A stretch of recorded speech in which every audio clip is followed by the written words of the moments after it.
পাবনায় সাধারণ শিক্ষার্থীদের সঙ্গে পুলিশের সংঘর্ষে লাঠিচার্জ, টিয়ার সেল ও রাবার বুলেট নিক্ষেপ করেছে আইনশৃঙ্খলা বাহিনীর সদস্যরা। এতে পুলিশ সহ কয়েকজন আহত হয়েছেন। এছাড়াও আটক করা হয়েছে বেশ কয়েকজন শিক্ষার্থীকে। বৃহস্পতিবার বিকেল ৩টার দিকে পাবনা কেন্দ্রীয় বাস টার্মিনাল এলাকায় এ ঘটনা ঘটে।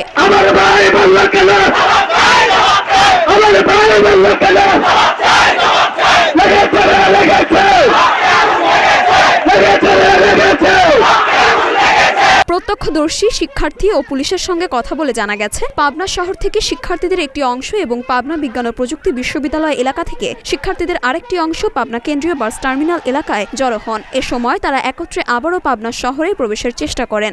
এতে পুলিশ বাধা দিলে তারা পুলিশকে লক্ষ্য করে ইট পাটকেল নিক্ষেপ করেন। এতে কয়েকজন পুলিশ সদস্য আহত হন। এ সময় উভয়ের মধ্যে ধাওয়া পাল্টা ধাওয়া চলে। পরিস্থিতি নিয়ন্ত্রণে আনতে লাঠিচার্জ, টিয়ার শেল ও রাবার বুলেট নিক্ষেপ করেছে আইনশৃঙ্খলা বাহিনীর সদস্যরা। পরে শিক্ষার্থীরা ছত্রভঙ্গ হয়ে যায়। এতে শিক্ষার্থী সহ বেশ কয়েকজন আহত হয়েছেন।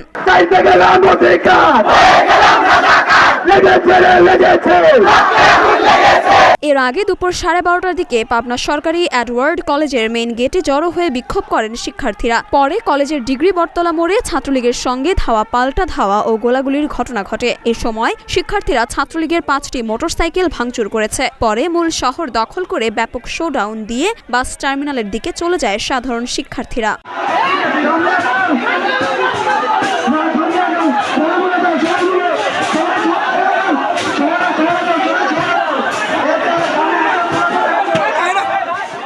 মরিয়ম মিম, ঢাকা পোস্ট।